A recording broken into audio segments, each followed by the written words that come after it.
When you look back over the last 10 years at the skyline of Bellevue, it's changed dramatically. On top of that, people are moving into the urban environment. That requires a lot of electricity. And when we run out of electricity in the city, it curtails their ability to grow. Energize Eastside was a solution to provide the city the power it needs. Energize Eastside is a 16+ mile transmission line project consolidating 2 lines that are running parallel to each other in the greater Seattle area across 5 jurisdictions. So what comes along with building a transmission line isn't just the design.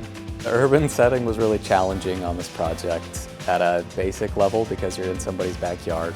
You have to take care and to try and put it back the way that you found it. Even though you're in an urban environment, you are right next to critical areas that you're trying to protect.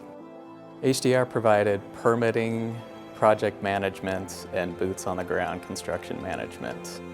Our role was to bring it all together into a cohesive permit application for all the different jurisdictions at the local, state, and federal level. A big part of it is all the work to get approvals, get buy-in. We have to respect the environment. We have to fix what we disturb. PSE needs to work with each of those jurisdictions along the way, both through a land use permitting process as well as construction approvals. And those are very different requirements.